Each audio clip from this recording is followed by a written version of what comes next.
Hi, I'm Julie Fei-Fan Balzer, and I'm super excited to show you how we're going to cut our own stencils using the Brother Scan and Cut, and then use paint and spray ink to make a gorgeous layered tag. From the home screen, you're going to choose Pattern. We're going to the built-in patterns in the machine. I'm going to choose the one that has some fancy designs.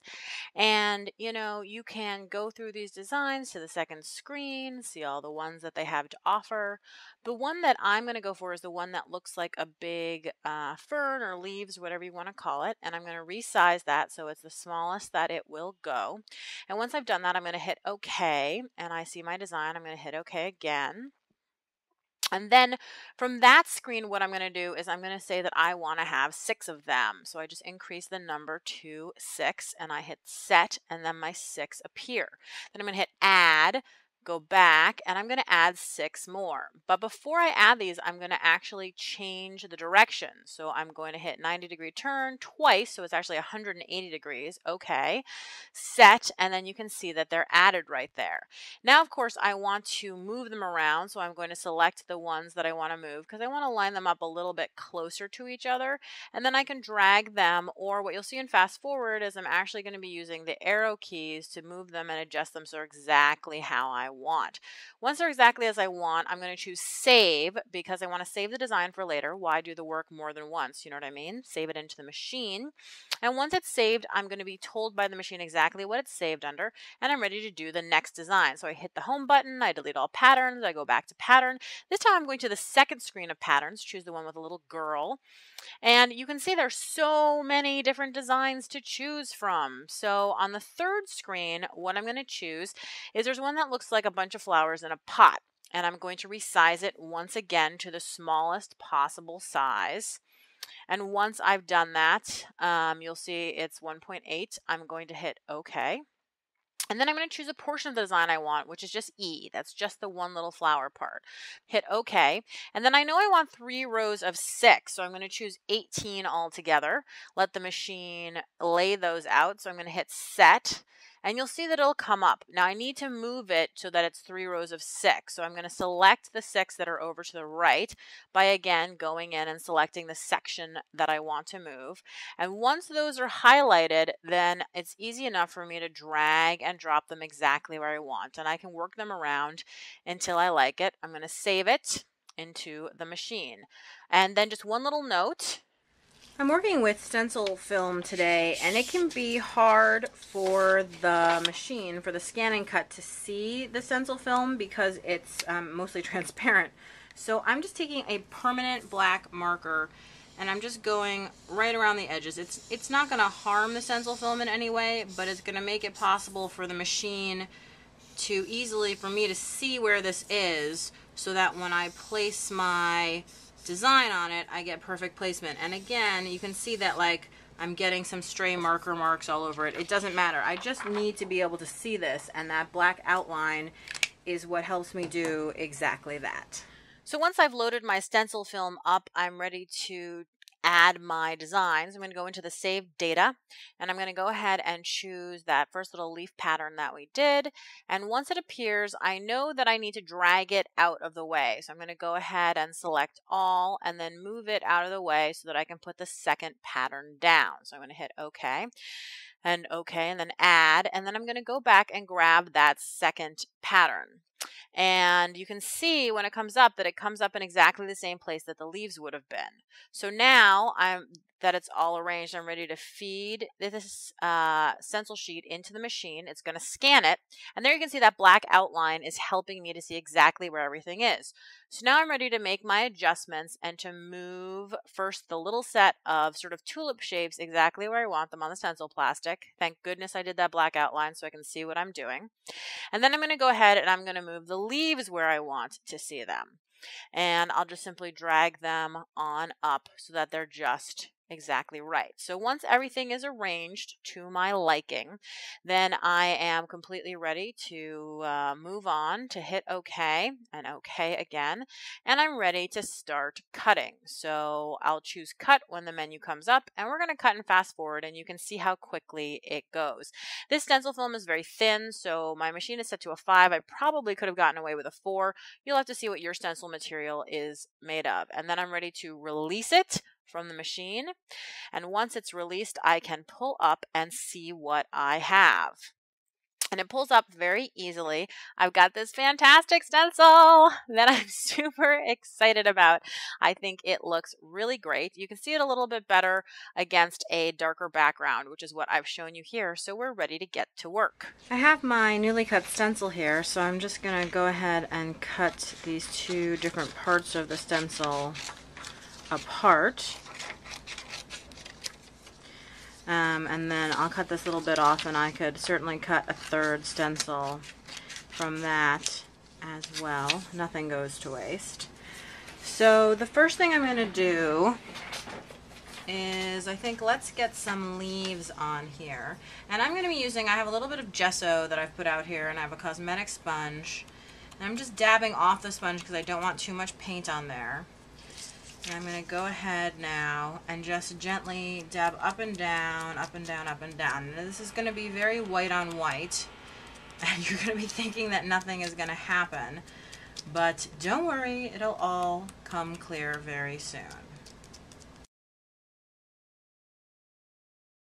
So my tag is now dry, and I thought I might add a little bit of a book page. So I'm just going to rip. And I think I'm going to, where do I want it? Maybe right here. I'm going to use a little bit of matte medium to adhere my book page. You could use whatever adhesive you prefer. I do like a liquid adhesive for doing collage, and I'm just going to apply it onto my tag. I don't really care, haphazardly. And then on top as well. And then I might even take a bit of paper towel and wipe away some of the matte medium because I don't actually want it to be really goopy. And I'm going to go ahead and dry that up too. Okay, now I'm ready to take my smaller stencil, and I'm going to use some spray ink. And I'm just going to spray through there. Let's see how that looks. Pretty cool. And I hate to let this excess paint go to waste. So I'm going to grab another tag, and I'm simply going to flip it over and get a little bit of the reverse of that stencil right there. And then I'm going to go ahead and shift this around and spray again with another color. And if you're worried that it's too much, just dab, and that should help. Look at that, looking pretty nice. And maybe a couple more, maybe some yellow up there.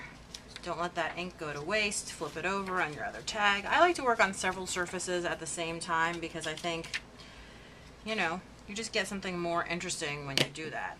Okay, so these are looking pretty good. I'm going to dry them up. Okay, now I'm ready to come in back with my leaf stencil.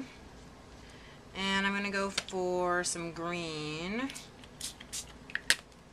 Maybe a second color of green.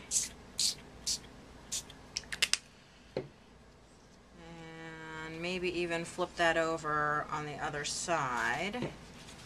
And dab. Just having fun with all these patterns and shapes. Look how cool that looks.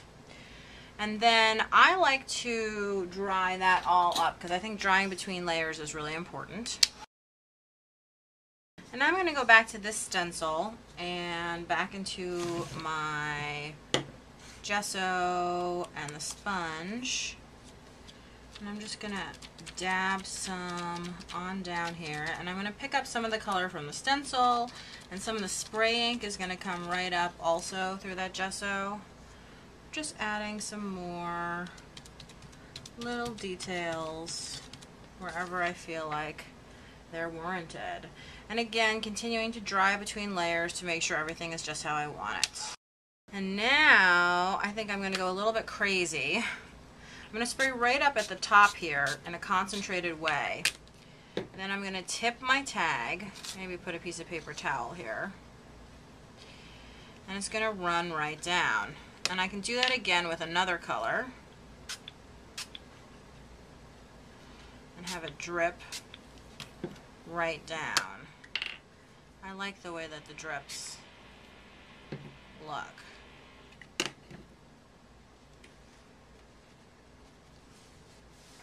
And here you go, my tag is starting to come together. Okay, so now what I'm going to do is I'm going to take my paper towel. Actually, let's take a clean paper towel. And I'm going to get it slightly wet. And then I'm simply going to wipe across the top of my tag. And you can see that A, it's going to blend everything in a really nice way. But B, everywhere that I had the gesso earlier is coming up kind of white, which is really neat. That's a basic resist. Okay, so now it's looking pretty good. I think that I need to create something that's a really strong focal on my tag in order to finish it up. So I think I'm going to go in with some paint. It's just regular acrylic paint. I'm going to go in with my same sponge. And again, I'm dabbing off to make sure that I don't have too much paint on there. I'm going to go ahead and hit up 2 of these. Ooh, that looks really nice. Starting to come up a little more defined. And now I think what this really needs is some black droplets. So I'm simply going to unscrew my ink spray and use that tab to hit up with some little droplets. And I think that my tag is going to be dried up and then done.